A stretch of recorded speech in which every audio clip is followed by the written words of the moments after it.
सहयोग है। उनके बिना, सूफी संतों के बिना भारत में इस्लाम का प्रचार प्रसार नहीं हो सकता।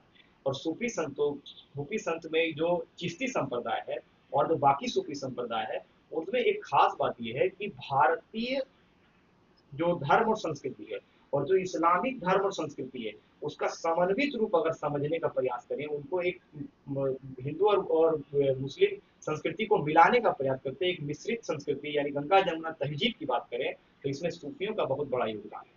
सूफियों ने भारतीय अध्यात्म को अपनाया, भारतीय राष्ट्रवाद को अपनाया, गुरु शिष्य परंपरा को अपनाया। कई जैसे निजामुद्दीन औलिया ने योग प्राणायाम में इतना सिद्धस्त अपने आप को किया।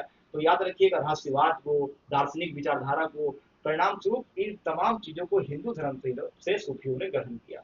और सूफी जो थे, वो सूफी बेसिकली खानकाह में रहते थे, और जो खानकाह था वो आध्यात्मिक सेंटर एक तरीके से हुआ करता था। वहां लोग जो सूफी है अपने आध्यात्मिक चेतना को उठाने के लिए, ऊपर उठाने के लिए काम करते थे। जैसे कि मठों में आपके भिक्षु काम करते थे, बुद्धिस्ट भिक्षु, सेम उसी तरीके से खानकाहों में जो सूफी है, लोग आकर के रहते थे, बैठते थे और वहां पर आध्यात्मिक चर्चाएं करते थे।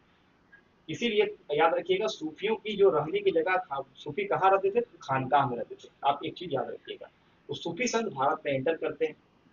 तो अब याद रखिएगा, उन्हीं सूफी संतों में सबसे पहले याद रखिएगा आप, अगर सूफी संतों की अगर हम बात करें तो उसमें एक चिश्ती संप्रदाय है। जो सूफी संत बहुत बहुत सारे, सूफियों के बहुत सारे ब्रांच है, लेकिन सूफियों में एक ब्रांच है जो चिश्ती संप्रदाय है। तो चिश्ती संप्रदाय के बारे में एक प्रश्न है, और ये कुतुबुद्दीन बख्तियार का